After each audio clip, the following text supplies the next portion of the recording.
Beneath the surface of an idyllic Canadian suburb, a chilling darkness lay hidden. Paul Bernardo, a man whose crimes shocked a nation, emerged as one of the most infamous predators in Canadian history. Known as the Scarborough Rapist and one half of the Ken and Barbie Killers, Bernardo's vicious cruelty ruined countless lives and left an indelible scar on the collective consciousness of Canada. This is his story. Paul Kenneth Bernardo was born on August 27, 1964, into a family riddled with dysfunction. His mother, Marilyn, withdrew from life due to crippling depression and lived in the basement, while his father, Kenneth, sexually abused Bernardo's sister in plain sight of the family and was later convicted of further crimes involving voyeurism and pedophilia. Despite the fractured foundation of his childhood, young Paul exuded charm and outward happiness, a facade that masked a growing storm inside. The resentment Paul felt for his mother emerged as outright aggression. By the age of 16, his relationship with women grew more toxic, and the seeds of violence were unmistakable. Beneath his smiling mask was a young man whose fantasies were veering into something far more sinister. Between 1987 and 1990, the town of Scarborough became gripped by terror.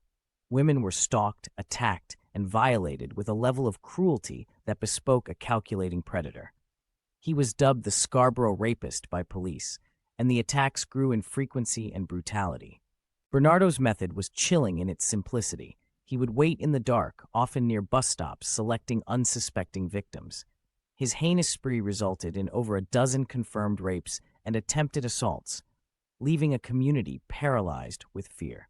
Though police had samples of DNA, forensic technology of the time was slow, and over 130 men became suspects.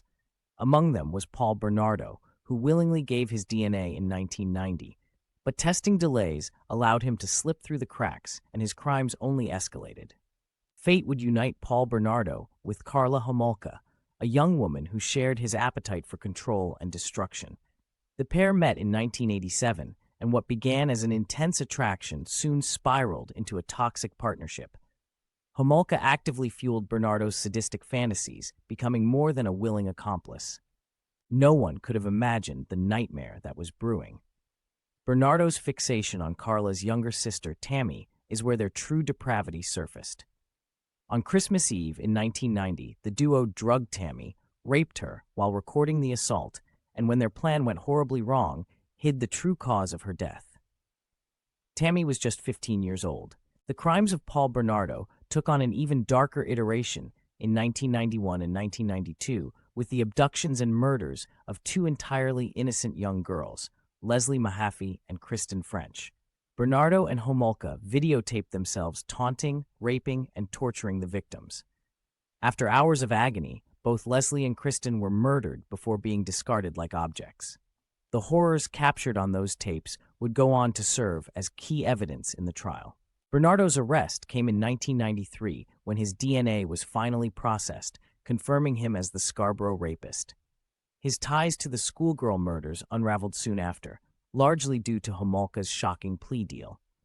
Homolka's cooperation secured her a dramatically reduced sentence of just 12 years, a decision that sparked national outrage. The tapes, withheld until after her deal was finalized, revealed her undeniable complicity. The crimes of Paul Bernardo and Karla Homolka brought forward numerous systemic failures, from delays in DNA processing to mismanagement by police and prosecutors. The victims' families, however, carry the heaviest burden, their pain a stark reminder of just how destructive unchecked monsters can be. We owe it to Leslie, Kristen, and all the unnamed victims to learn from this tragedy. Society failed them in many ways, but we can commit to doing better moving forward. Paul Bernardo remains behind bars, his name synonymous with pure evil. While his crimes have forever darkened the pages of Canadian history, they've also led to important changes in how we treat victims, investigate predators, and hold the justice system accountable. But the scars linger, a stark reminder of the shadows that can grow in even the most unsuspecting places.